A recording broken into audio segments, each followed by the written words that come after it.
right? You had people that were here and people who were here, and they could never go in between. So today we have, and of course women and men were categorized in different locations in the society, and they could never, women for example, could never rise to equals. So I would say that today we're much more free. We're freer today than we've ever been. However, in that process of going towards more freedom, it seems like we go up and down. And right now we might be going down, but every time it creates kind of a renaissance. People say enough's enough, and then we improve again. So, and I'm going to make the point, a hypothesis tonight, that the reason why it appears that looks like we lose our freedom is because of this word called person. We'll talk a lot about that tonight, for as long as I can, maybe for 15 minutes or something. I like the word in some ways. I like the history of it. I like the current way it's used in our common vernacular, and I find it completely fascinating in how it's used in the legal sense. And they're clearly different. In the history of it, person meant mask, person, per the sound. The stage actors would have the different masks, and you see in this symbol of theater, you have the different masks, the happy mask, the frowning mask. So one individual could go off and don a different mask and come out and play a different role. So therefore, that person, it was called person by the sound, because the only thing that would stay the same is the sound coming through. So, good evening, welcome, and you're probably gonna have to sit off to the side, but we're just getting started. We're talking about freedom tonight. There's technically one seat left. Did you turn it on, by the way? Yeah. Okay. There's technically one seat. Oh yeah, you can sit here if you wanted to. It's just that you don't have much room to move anything there, because I've got a bunch of displays I'm using here tonight. So that's kind of the history of it, brief history of it. Common vernacular, I like it because it's a good androgynous, neutral term for man. If you read old books, going back even 50 years ago, they would talk about the rights of man, and man doing this and man doing that. And man, of course, was humanity at the time.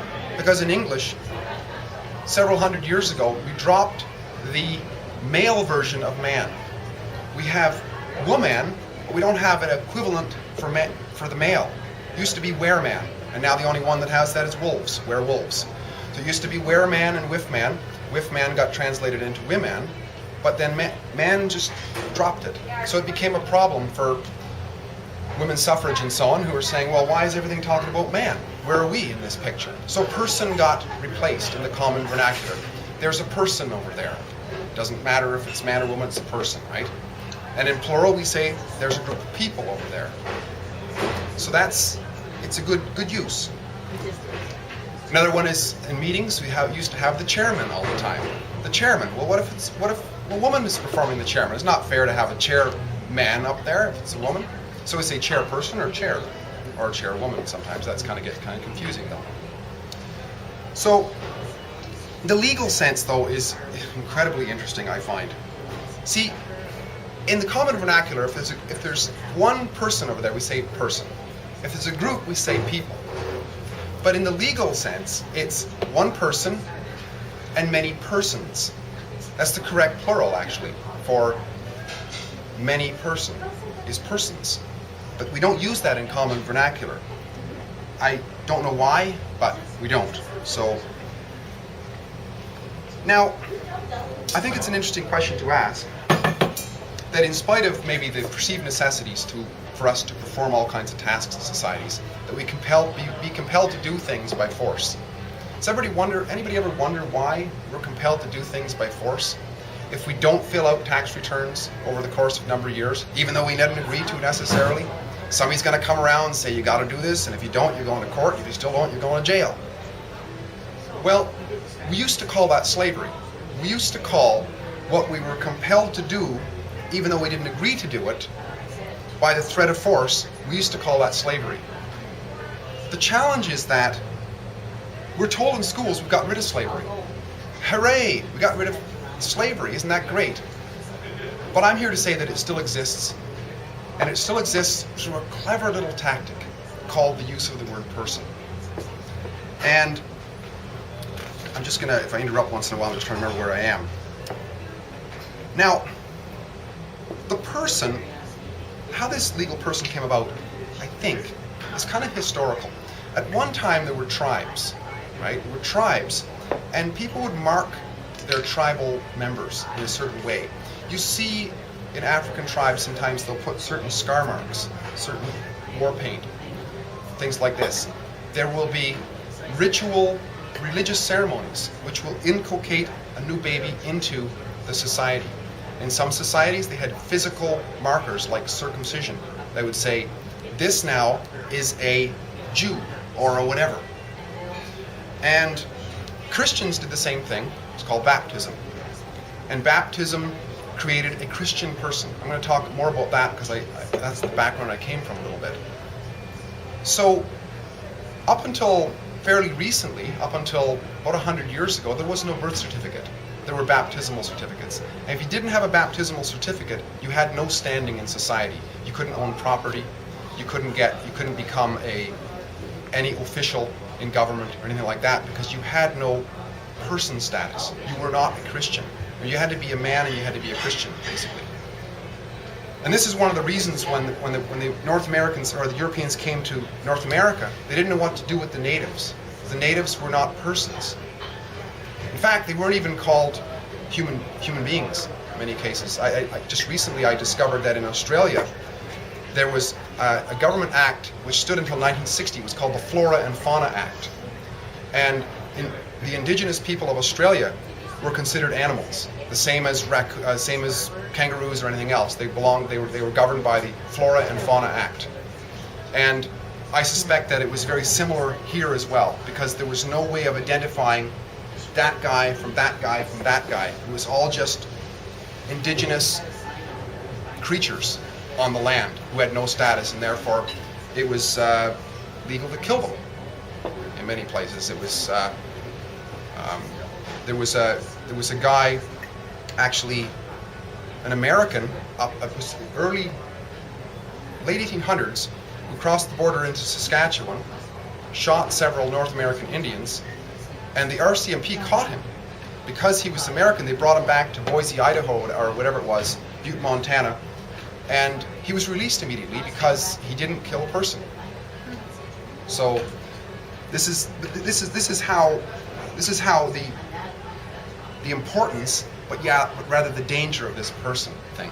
So anyways, there was the baptism. That was what gave standing. And up until fairly recently, when I got my driver's license, I could go into the ministry with my baptismal certificate or my birth certificate. Both were considered identification. Not anymore. Not anymore, because gradually the state has taken over from where the church left off. Well, so it appears, and I'll get into that. It's not really true, but it sort of has. So what's happened now is that there's a birth certificate, and the birth certificate establishes personhood. Somebody does not have a baptismal certificate, they might as well not exist legally. They're called a stateless person, they have no status, no anything. And then, so how that works is, when we're born, our mothers are coerced generally to fill out something called a statement of birth. This gets sent in, and it's basically particulars of a live birth. It says the names that are given. It references a live individual because there's a live living child, and the weight and the eye color and so on. That gets sent into the government, into a department, and what comes back is a birth certificate. And it's a plagiarism of this, because there was no permission granted to take any information off of here, as far as I know. But it's not the same. It's not the same. There's no reference to life here. There is the name. It's called name on here, whereas here it's called given name, surname. There is different registration numbers. It's printed by the Canadian Banknote Corporation. It says right on the bottom. And this has been printed by, well, Mom's writing. So there's a clear difference in the two. But this establishes the person. This enables us to walk around, to open bank accounts, to get driver's licenses, all that sort of thing. We operate through this. And there's all kinds of different persons that come from that, different masks, right? I've got a couple of driver's licenses because I'm a little bit politically diversified right now. And each one of those is a mask. If I put this one on, I'm a Saskatchewan driver. Put this one on, I'm a British Columbia driver. If I put this one on, I'm a Canadian citizen at the border, so I won't be shot by the armed men there. And this one is a bank person, which stands as identification in certain jurisdictions like British Columbia. You can use this as identification. You cannot use this, because this signifies a real living human being, not considered identification as a person. This is, and so is a bank card. Interesting enough. Now, so there's all kinds of other persons, like status cards, health cards, credit cards, social insurance cards. Now there's a big one. There's one that's really interesting. The social insurance card is why we pay taxes. Without the social insurance card, they tell us you cannot work in Canada. And that's the big question. I'll try to explain later. What is Canada? But you can work. I work without a social insurance number. Can be done. It's a challenge, but it can be done. Now I'm gonna show how quickly things change, because we talk about how things go up and down, but sometimes they ebb, and we go down into a valley of a little bit more tyranny. I don't know if anybody's ever heard about the Canadian Bill of Rights. Anybody heard of the Canadian Bill of Rights? Not many people have heard of it. A lot of people think that's an American thing. I can't describe everything in it. Yeah. But a lot of people think that it's an American thing, because Americans talk about their Bill of Rights. Canadian Bill of Rights came out in the 1960s. It was Diefenbaker who supported it. And it was a very dangerous document to the Canadian government, so it was kind of hidden away and almost nobody's told about it, but it still stands as something. What it says in the preamble, it says, "The Parliament of Canada affirms the Canadian nation is founded upon the principles acknowledged by the supremacy of God, the dignity and worth of the human person, and the position of the family in a society of free men and free institutions." Okay, back then, it talked mostly about men rather than men and women, but nevertheless, society of free men and free institutions. Interestingly enough, if you call yourself a free man, or belonging to a group of free men now, you can be labeled a terrorist. And under Bill C-51, as far as I know, that is the case. In fact, recently, and here's a report just been printed by CSIS, Canadian Security Intelligence Services, that says that this report by the Canadian Security Intelligence Service listed free man members among domestic extremists who are associated with issues such as environmentalism, anti-capitalism, anti-globalism, and far-right racism. So if you call yourself a free man in Canada now, you can be labeled an extremist. Yet as short ago as 1960, it was considered to be a virtue to call yourself a free man. And that was the Canadian Bill of Rights, 1960. And that's not long ago. Now, as far as the person goes, and especially the social insurance number, social insurance, this, as far as I know, started in the United States, because that's where a lot of the New World changes. The United States was an experiment in freedom, an experiment in getting rid of slavery. A lot of firsts, a lot of good examples happened there, but a lot of diabolical things as well, such as fiat currency and what have you. So Canada copies a lot of what happens in the United States, and in fact the world copies a lot of what happens in the United States. This is interesting. This is really interesting. I don't know if anybody's ever heard of Woodrow Wilson, President Woodrow Wilson. He has been known, he was the president who was on the throne, if you will, when the Federal Reserve Act came in and the income tax came in, and World War I, as far as I know. And he had an advisor called Colonel Edward Mandell House. And Mandell House, in a secret meeting with Woodrow Wilson, talked at length about how to enslave the American people. And whenever you see that, you can just replace Canadian people, if you will, because it runs almost exactly the same. And this has been recently discovered, posted, as a quote of the minutes that took place in this meeting. And here's what Mandell House said in this quote. "Very soon, every American will be," and this is, by the way, written in the 20s, I believe. Yeah, during the time just before the Federal Reserve Act was put in place. He said that very soon every American will be required to register their biological property in a national system designed to keep track of people and it will operate under a system of ancient pledges. Now, pledges, I'm going to talk a little bit about the chess game, because the chess game is such a good example of what goes on. A pawn, if you look up a pawn in an etymological dictionary, you'll find the word pledge. A pledge is somebody who guarantees to basically just be a slave. I pledge my life to this, right? System of pledging. By such methodology, we will compel people to submit to our agenda, which will affect our security as a chargeback for our paper currency. And there's a lot of discussion to be had within here, but nevertheless, the overriding idea is interesting. Every American will be forced to register or suffer not being able to work and earn a living.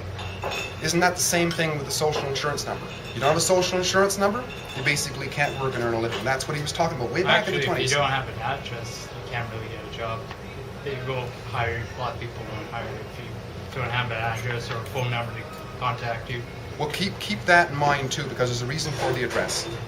And the address is, the reason why it's called a post, because it's a military post. That's where it came from, the outpost, the frontier.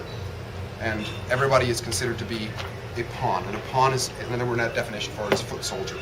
But that's kind of interesting stuff too. But yeah, that is true, yeah, I think. Okay, they will be our chattel, and we will hold the security interest over them forever by operating under the law merchant, under a scheme of secure transactions. Americans by unknowingly and unwittingly delivering the bill of lading to us will render themselves bankrupt and insolvent, forever to remain economic slaves through taxation secured by their pledge. They will be stripped of their rights and given a commercial value designed to make us a profit, and they will be none the wiser. For not one man in a million could ever figure out this plan, and if by accident one or two did figure it out, we would have at our arsenal plausible deniability. And that's another thing they do. That's just needs a little citation, but they do for sure. After all, it is the only logical way to fund government. And that is the argument that so many people use is, okay, how are we going to do it? Well, that's what he's talking about. By floating liens and debts to the registrants in the form of benefits and privileges. This will inevitably reap us huge profits beyond our wildest expectations and leave every American a contributor to this fraud we called social insurance. And that's what he called it. The initiators of social insurance called it, well, this guy anyways, who was instrumental, called it a fraud. Without realizing it, every American will insure us of any losses we may incur in any manner whatsoever. Look at the bank bailouts. You know, they get bailed out, and the poor working stiff's got to do it, right? Americans will unknowingly be our servants, no matter how begrudgingly. The people will become helpless, and without hope of redemption, we will employ the highest office of the president of our dummy corporation to foment this plot against America. And I hate to say it, but I haven't found any evidence whatsoever that up here it's any real different. Because it's when America's got their social security number, Canada very shortly afterwards got it. It's a carbon copy system. So hopefully I'm getting close to the end, I hope. Maybe not. But if I am, anybody thinks I'm off the end here, I'm boring everybody, let me know. Anyways, okay, so in spite of this though, you would think that every man or woman would have the right to opt out. If we don't have slavery, if we're told all the time that we're not compelled to be slaves, why can't we just opt out? And you know, or why is it I can't just be, you know, a driver 1 minute and fishing license holder the next, and in between none of these persons, just man? Well, I would say that it's because it's something similar to the chess game. If I can, people can't see back there, but if you imagine a chess game, chess game is a really good example of a pictorial of countries in a way. Because if you look at the line in the middle, it's like a border in a way. You have what a border is, if you really think about it, a border is where two warlords agreed to not fight each other anymore. If you go to any border, you'll find armed individuals standing on that border who will shoot anybody who tries to run across. It's actually it's a military frontier. And they face one another. They might be friendly to one another, they just agree we're not going to fight or whatever, but still they maintain that frontier. Some who are very enlightened, like Scandinavian countries and so on, they'll say, well, we won't bother, we'll just demark it, but we won't bother policing it. But for the most part, it's kind of like a chessboard, facing one another, prepared to do battle if necessary, right? And the chessboard is interesting because it shows the hierarchy that takes place in a country, and I hope I get to the point of how this affects our freedom, but nevertheless, you see in the middle, the very middle, or the pinnacle of the power structure, is the king and the queen. And that, in a place like the United States that's got rid of the king and queen or so, well, it's kind of like the president, right? But especially in Canada's context, because it's the monarchy, it really applies. King or queen is there. And right to the immediate side is the bishop. And a bishop traditionally has always been the emissary of God, right? The speaker of God. And of course the king always got the queen got their right to govern through the bishop from God, divine right of kings. They got their right from that. So they say. And people think this has changed, but it hasn't changed. It hasn't changed at all. And in fact, I've got the Queen's coronation oath. I can show you that she's still, the coronation oath of the Queen is done in a church, administered by an archbishop, where she promises to uphold the law of God and the true gospel, so help me God. It's an ecclesiastical oath. There is no separation of church and state here. What's happened is it's folded together. The Queen is the head of the state. It's also the ecclesiastical head. But so that shows you right there. That's a very similar system. They got the bishop. The queen became queen because the bishop standing right beside it. Supporting that around it are the knights, the military, the spears, the guns, the army, the police. Outside of that are the citadel walls. The word city comes from citadel. Citadel was a big fortress wall, and it was private property of the king. So anybody who came into the city had to obey the laws of the king. And guarding the citadel are the pawns. And the pawns are basically slaves. They were slaves who were told what to do, and they are expendable. And even in chess, they are the most lowly. You don't mind so much losing a pawn. It's only a pawn. But you don't want to lose a bishop. You don't want to lose a knight. You don't want to lose part of your citadel. So you would actually sacrifice pawns to save that. And that's kind of how it traditionally worked, and the way it works to a certain extent today.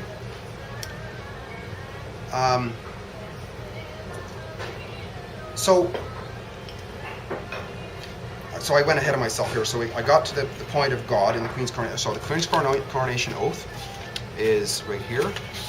I printed it out. And the Archbishop, she's standing in a church. The Archbishop says, will you solemnly promise and swear to govern the people of, and it lists a bunch of different countries, one of them is Canada. So she is solemnly swearing to govern the people. Now, if any one of us was to do that, we would consider ourselves to be insane. Surely, to say that I promise that I will govern over those people. That it's completely archaic, but that's what she promises. And she also swears to the Archbishop, asks her, will you, to the utmost of your power, maintain the laws of God and the true profession of the gospel, which at the end she says, so help me God, which means she's asking for God's help, because if she can't do it, so she's got to ask God's help. So to say that there's separation of church and state, and by the way, every Canadian official, as far as I know, swears allegiance to the Queen. And the Queen has sworn allegiance inside a church under the authority of an archbishop to uphold the true gospel. So that's what they're doing. People who say there's separation of church and state, I don't think they've read the Queen's coronation oath. That's a really interesting thing. Now, person, here's where it really gets interesting. What is a person? Why is it that all of this stuff is going on and we got to do all this stuff? It's really astoundingly interesting. A person, one of the things about these governors, all the governing class, is they tell us what they're doing. They say it very clearly. They call it acts and statutes. You can look up the words that they're using and find out what it is. Person, in Saskatchewan, if we call ourselves being in Saskatchewan, interesting. What is a person? A person, okay, first of all, in every jurisdiction, they have kind of like a dictionary of acts. And this one's called the Interpretations Act. So if you find a word in a government document, you can actually go and look up what it means. And it's in the Interpretations Act. So the words that are used most commonly are in there. So the word person, it says, so first of all, general definitions. In an enactment, that's what this means. Person includes a corporation and the heirs, executors, administrators, and other legal representations of the person. Now, first of all, that might sound odd, but it would say, okay, that it includes. So, okay, they've included a corporation. But of course, we would think to ourselves, but it already means us. To read these things, legal writing is very specific. Every word means something. Includes is an exclusionary term. In law, I hate to get too deep into this because it's probably getting a little bit boring, but for those who are interested, it's fascinating. In law, they have what they call maxims. Maxims are used in mathematics as well. What a maxim is a short, I looked it up in a dictionary just so I'm not mistaken here. A short, pithy statement expressing general truth or rule of conduct. So it's a general truth.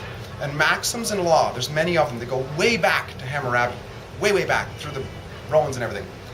And they are there to guide people. Oh, welcome. Have a seat anywhere. We're just in the middle. We're just getting going here. Well, not quite getting going. We're well into our discussion, but pull up a chair. So a maxim is, so it's like a truth in law, right? Now there's one called expressio unius est exclusio alterius. That's the Latin. It means the expression of one thing is the exclusion of others. The expression of one thing is the exclusion of others. I'll give you an example.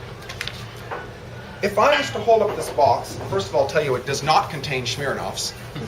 But if I was to tell you that the contents of this box includes an apple and an orange, based on what I said, remember, based on what I said, what else does it include? Anybody? Nothing. It can't include anything else, based on what I said. So in legal writing, you'll see that all the time. You'll see includes. If it might contain something else, they'll say includes, but not limited to. If I was to say the content of this box includes, but is not limited to, an apple and an orange, you might say, well, maybe it contains a banana. Still don't know, but at least it's not completely exclusive. So when we read, from now on, when we read acts and statutes, and we see that person includes a corporation and the heirs, executors, administrators, or other legal representations of the person, what else does it include? Does it include man? Does it include woman? Does it include human being? It can't. It doesn't say it. This is the definition of person. And, of course, the most important word is corporation, because there's also and in behind there. So to be a person, we must at least be a corporation.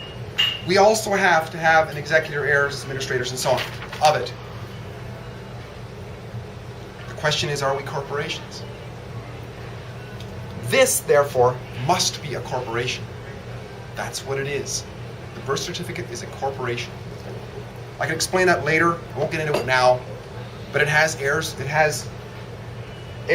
executors, administrators, and it can have legal representation. You can hire a lawyer who's a person, because it's not, we don't call him a man, we call him a lawyer. That's a person. He's got a document that shows that he's a lawyer. He can represent this. You can give power of attorney to this. I can give power of attorney to you for this. And then you can act as surety for this. It's very interesting how this works, but it takes a little bit of time to look into it. So I would say that all our so-called losses of freedom have to do with this stuff, with laws and so on written for this stuff. It has nothing to do with us. So it all has to do with government entities. Government entities. These are government entities. All of these are government entities, including this bank card is a government entity. Walmart is a government entity. This is a government entity. It's all government entities, and it applies to them. Now this is interesting. This is really interesting. Everybody's heard about the Charter of Rights and Freedoms, right? Charter of Rights and Freedoms. Big thing. The Charter of Rights and Freedoms is part of the Constitution of Canada. 1982 Constitution Act. The Charter of Rights and Freedoms is the large part in it, which is the only possible section that could possibly apply to us. The rest of it is stuff about the Privy Council and stuff about Parliament when they sit and all that stuff. It's got anything to do with us unless we're, in politics or something. Now, and of course, the Constitution, and it says right in the Constitution, Section 52 of the Constitution says that, I'm going to paraphrase here, that the Constitution is the supreme law of Canada. Any other laws that are written, bylaws, provincial laws, and so on, they must be in accordance with that. If they're not, they have no force or effect. That's why you constantly hear in court cases and so on, it was ruled unconstitutional. It was ruled unconstitutional.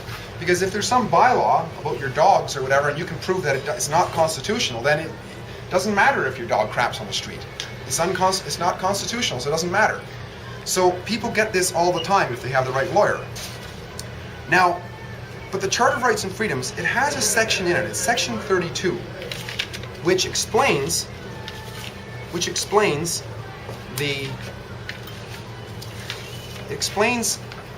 the Charter applies to. It says right in there, and remember I said that government rulers, they tell us what they're doing.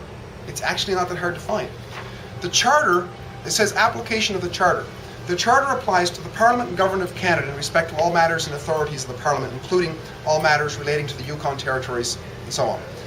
2, to the legislature and governments of the provinces with respect to all matters and authority of the legislature of each province, etc., etc. Now, there's a website which has been taken down since. Fortunately, I have a screenshot of it. This happens a lot when people start finding stuff out that they use in courts, is government bureaucrats and so on will take down their stuff off the internet. But I like to take screenshots because that's what happens. I didn't take a screenshot of the RCMP being registered as a church, but I did see it, and that's another thing, another discussion. But this one here, there's actually a website. There was a website. It was called the Heritage Canada website. It was a Canadian government website. It had the Canadian logo up in the front, Canadian Heritage, the little flag and everything. And it went through the Charter of Rights and Freedoms, and it explained in layman's terms, ordinary everyday language, what each clause meant. And this one was interesting because what it says here, it says after, so it had that clause, and then afterwards it had in italics what it meant. It says, for the purpose of this section is to make it clear that the Charter only applies to governments and not to private individuals, businesses, or other organizations. That's what the Government of Canada tells us. The Charter of Rights and Freedoms does not apply to private individuals, businesses, or other organizations. It only applies to government. So that's why I'm saying, are we losing our freedoms? Well, all of what they're talking about only has to do with government. And if we want to be government, then yes, otherwise no. Now, is anybody confused yet? Anybody confused? I am. A little bit confused. Okay, I want to make you even more confused. Because I've been using this term Canada over and over and over again. One of the things governments like to do is they do like to print what they're doing, but they also like to throw in just gobs of confusion every once in a while. So I don't stop at just words. I go to, what do they mean? What do they mean by Canada? What does the Canadian government mean when they say Canada? So I looked it up. I looked it up in the, once again, Interpretation Act of Canada. And you will never believe it. Canada, for greater certainty, includes, here's that word again, includes the internal waterways of Canada and the territorial seas of Canada. To the Canadian government, that's what Canada is.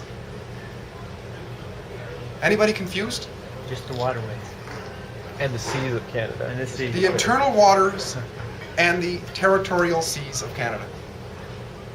That's what the Canadian government says that Canada is, according to their Interpretation Act, which is their official dictionary for words. Now, in conclusion then, I would say that, I would ask the question once again, are we losing our freedom? Well, yes and no. I would say because on paper, as men and women, or even human beings for that matter, there is nothing whatsoever that compels us to do anything. In fact, I gotta show you this. This is hilarious. Saskatchewan has something called the Human Rights Code, the Saskatchewan Human Rights Code. And you know how often the word human shows up? Once in the title. That's it. The only place it shows up is in the title. Everything else is persons, and persons, and persons. And I just picked a few to define them here. Employee means a person employed by an employer. Employer means a person employing an employee, or employing employees, etc., etc. Employment agency includes a person who undertakes, etc., etc. And you'll find that when you read these things, everything, if you read the Traffic Act, it'll talk about a driver, so it'll have a definition. It'll say a person who blah, blah, blah, blah, blah. So you go back to the main Interpretation Act, you have to just substitute that. A corporation and its heirs, executors, and so on, who is doing this. That's what they're telling us. That's what they're telling us. Now, the reason I said yes and no is no if we're men and women and so on. But yes, in a way, because there are thousands of corporate government officers who don't know this. They seriously don't know this. Even judges, some judges don't know it. Lawyers don't know this. Cops don't know this. A friend of mine had a cop tell him that the Canadian Bill of Rights, or the Bill of Rights, is an American thing. A cop told him that the Bill of Rights is an American thing. He was violating, according to the Bill of Rights. A cop should have a copy of the Bill of Rights in his glove compartment, if it means anything. But they don't know this stuff, and it's really, really odd. And so therefore, we got to be careful, because we're seen as pawns all the time. Regular citizenry, we're seen as pawns all the time. It doesn't matter whether we set down the driver's license for a moment. And the other thing is, the driver's license, look it up in their acts. We're not even required to have one for private purposes. Not even required to have a license plate on your car for private purposes. Only for commercial purposes. Commercial government purposes. On government business. That's the only reason why you need it. And of course that is in accordance with the Charter of Rights and Freedoms, because it only applies to government, not to private individuals. It even shows it in the Criminal Code of Canada, that a highway is something that everybody can access. It doesn't say that you have to have, that it's not what do they call it with the driver's license? They call it it's not a right, it's a privilege, right? They tell us it's a privilege to drive on the road. Well, yes it is if you're operating under that, but if you're operating individually, there's nothing that says it. I've never found it, I don't know anybody who has. Now, the solution to this, I would say, or what can come from this, I would say is, the more of us who stand up and just ask questions, be true to who we are, and know that if we're getting a license or anything like that, why we're getting it. I have these things not because I think it's legitimate that I necessarily have them. I have them for self-defense. That's why I have this. Because I know that if I don't show this to a certain individual who pulls me over, he'll steal my car. It's that simple. I don't try to make fuzzy words around impounding and stuff. I just call it what it is. If I didn't give you permission to take my car and you take it away from me, you're stealing it from me. It's worse than that, you're stealing it under threat, coercion, and stuff like that.